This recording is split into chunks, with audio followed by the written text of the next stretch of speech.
Film शुरू होती है मियाँ बीवी से, जो दोनों ही टॉप लेवल के साइंटिस्ट हैं। इनका नाम क्लाइव और इल्सा है। ये दोनों मिलकर ऐसी नई चीजें बनाते हैं जो पहले दुनिया में नहीं थी।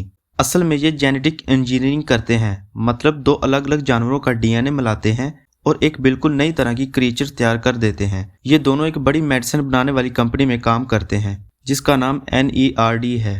क्लाइव और इल्सा का पूरा दिन बस इसी सोच में गुजरता है कि कैसे दो अलग अलग जानवरों को मिलाकर कुछ नया बनाया जाए। ये साइंटिस्ट इन जानवरों से खास किस्म का प्रोटीन निकालते हैं ताकि पुरानी बीमारियों का इलाज ढूंढा जा सके और नई मेडिसिन बनाई जा सके। हाल ही में उन्होंने एक नया मेल जानवर बनाया जो देखने में काफी अजीब और अलग सा है।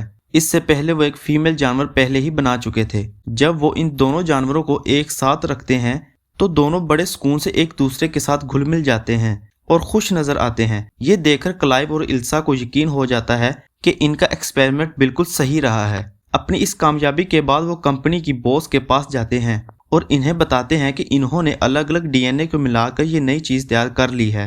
वो अपनी बॉस को समझाते हैं कि इन जानवरों से मिलने वाला प्रोटीन बहुत काम का है और इससे कई बीमारियों का इलाज हो सकता है। साथ ही वो एक नया आइडिया देते हैं कि अगर हम जानवरों और इंसान का डीएनए आपस में मिला दें तो एक ऐसी चीज बन सकती है। लेकिन कंपनी की हेड इनकी ये बात साफ रद्द कर देती है। वो कहती है कि कंपनी अभी इस खतरनाक काम करने के लिए तैयार नहीं है। इसका मानना है कि अभी सिर्फ इन्हीं जानवरों पर फोकस किया जाए जो पहले से बनाए जा चुके हैं और इन्हीं से दवाइयां तैयार की जाएं। कंपनी का कहना था कि अब मजीद रिसर्च बंद करो और सारा ध्यान सिर्फ मेडिसिन बेचने पर लगाओ। लेकिन क्लाइव और इल्सा ने इन्हें समझाया कि अगर हम ये नई चीज ना बनाएं तो दुनिया में कोई और काम पहले कर लेगा और हम पीछे रह जाएंगे। इस पर मैडम ने जवाब दिया, देखो मैं मना नहीं कर रही, लेकिन पहले हमें वो मेडिसिन मार्केट में लानी है जो हम बना चुके हैं। इसके बाद ही तुम्हारे इस नए प्रोजेक्ट की बारी आएगी। एक तरह से कंपनी ने इनके नए काम पर पाबंदी लगा दी। क्लाइव और इल्सा ये सुनकर बहुत उदास हो गए क्योंकि वो सिर्फ जानवर तक महदूद नहीं रहना चाहते थे बल्कि साइंस में कुछ बड़ा करना चाहते थे। कंपनी के मना करने के बावजूद वो दोनों हार नहीं मानते और फैसला करते हैं कि वो चोरी छुपे अपना एक्सपेरिमेंट जारी रखेंगे। अब इस काम के लिए इन्हें एक इंसानी फीमेल का डीएनए चाहिए था। इल्सा कहीं से एक सैंपल लेकर क्लाइव के पास आती है। क्लाइव इल्सा से पूछता है ये डीएनए किसका है। इल्सा झूठ बोल देती है ये किसी इंजंग शख्स का डीएनए है। बहुत बार ट्राई करने के बाद डीएनए मैच नहीं होता और वो नाकाम रहते हैं, जिससे वो दोनों काफी परेशान हो जाते हैं। एक दिन इल्सा एक नया सैंपल डीएनए लेकर आती है और दावा करती है कि यह पहले वाले से कहीं बेहतर है। दोनों एक बार फिर उम्मीद हो जाते हैं और इस नए सैंपल पर अपना एक्सपेरिमेंट शुरू कर देते हैं। इस बार इनकी मेहनत रंग लाती है और इंसानी डीएनए जानवर के डीएनए के साथ मिलना शुरू हो जाता है। काफी कोशिश के बाद इनका ये एक्सपेरिमेंट सक्सेसफुल हो जाता है और एक ऐसा नया डीएनए बन जाता है जो आधा इंसान और आधा जानवर का होता है। क्लाइव को थोड़ा डर लगने लगता है और वो ये काम रोकना चाहता है क्योंकि ये सब कानूनन गलत था। लेकिन इल्सा उसकी एक नहीं सुनती और जिद पर अड़ जाती है। वो उस डीएनए को उठाकर सीधा लेबोरेटरी ले जाती है जहां एक ऐसी मशीन होती है जो डीएनए से जीती जागती क्रीचर बना देती है। इल्सा बिना वक्त जाया किए वो डीएनए मशीन में डाल देती है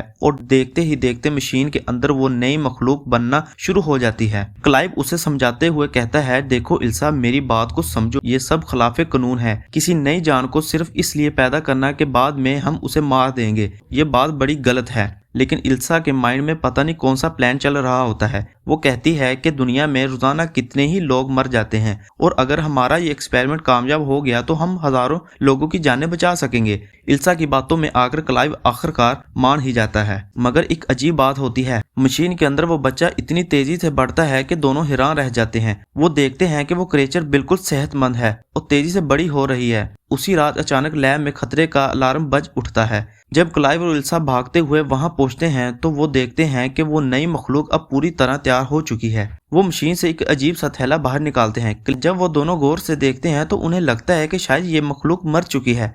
इल्सा हिम्मत करके उस थैले को कट कर देती है। असल में वो मखलूक अपनी पुरानी स्किन छोड़कर बाहर निकल चुकी थी। अचानक उन्हें वो मखलूक नजर आती है जो दो पैरों पर खड़ी होती है। क्लाइव डर जाता है और कहता है कि इसे खत्म करने के लिए हमें फौरन जहरीली गैस छोड़ देनी चाहिए या इसे गोली मार देनी चाहिए। लेकिन इल्सा उसे रोकती है और उस मखलूक को प्यार से बहलाने की कोशिश करती है। वो मखलूक इल्सा की नरम आवाज सुनकर डरना बंद कर देती है और उसके करीब आ जाती है। लेकिन जैसे ही क्लाइव पीछे से उस पर हमला करने की कोशिश करता है, वो मखलूक गुस्से में आ जाती है और उन पर झपटने लगती है।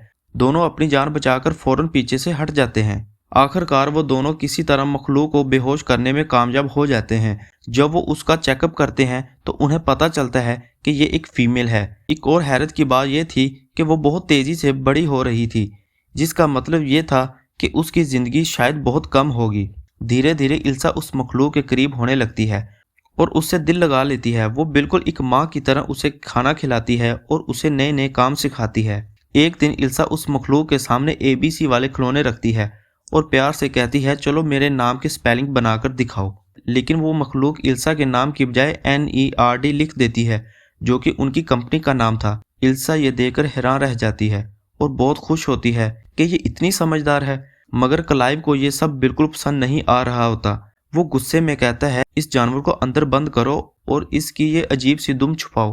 क्लाइव की ये बात सुनकर इल्सा को बुरा लगता है और वो फौरन बोलती है, इसे जानवर मत कहो, ये कोई आम जानवर नहीं है।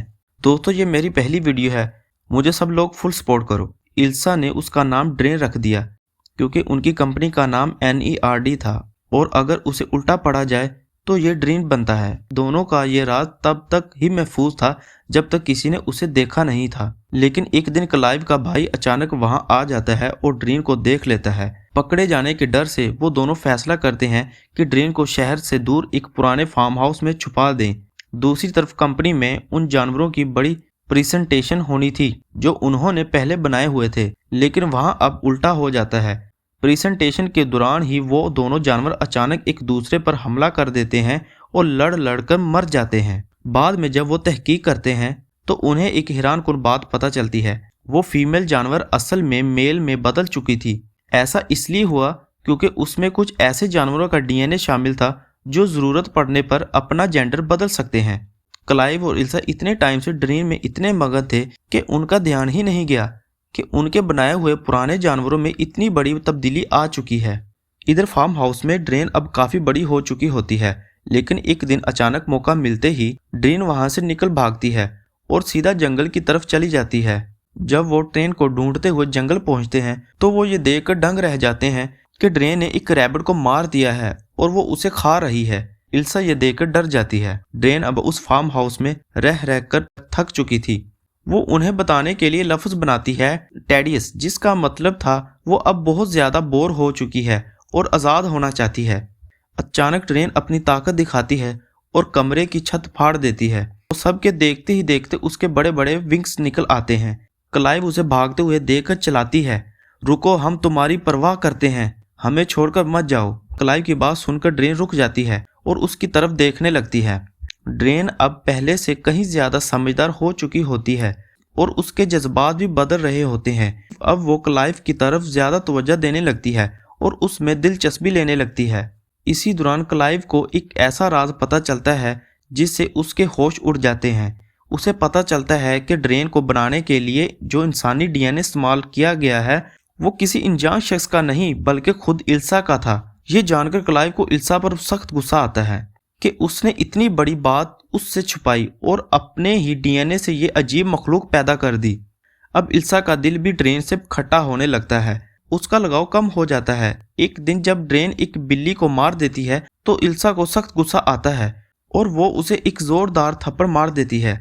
ड्रेन को यह बात बिल्कुल पसंद नहीं आती और वो पलटकर इल्सा पर हमला कर देती है और वहां से भाग निकलती है।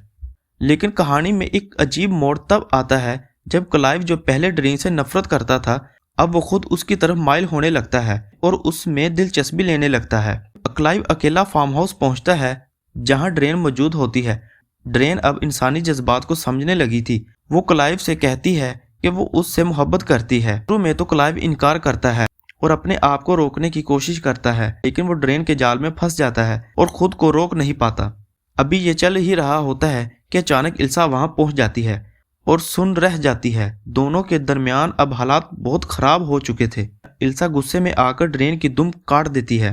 दोनों मिलकर ये फैसला करते हैं कि अब बहुत हो गया, अब ड्रेन को हमेशा के लिए खत्म करना ही सही रहेगा। लेकिन इससे पहले कि वो कुछ करते, ड्रेन खुद ही दुम टूटने के डर से दम तोड़ देती है और मर जाती है। दोनों मिलकर उसे फार्म हाउस के करीब ही दफन कर देते हैं ताकि ये राज हमेशा के लिए दब जाए।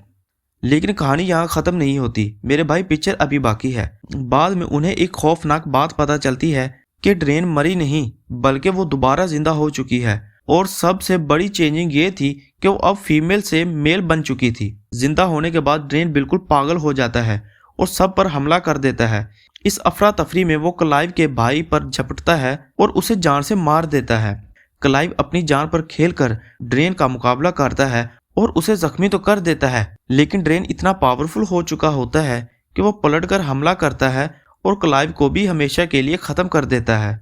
अब सिर्फ इल्सा अकेली बची थी। जब ड्रेन उस पर हमला करने की कोशिश करता है तो इल्सा पूरी हिम्मत जमा करती है और एक बड़ी पत्थर उठाकर पूरे जोर से ड्रेन के सर पर मार देती है। इस हमले से ड्रेन वहां ही ढेर हो जाता है और आखिरकार मर जाता है। इसी खौफनाक मोड़ पर यह फिल्म खत्म होती है।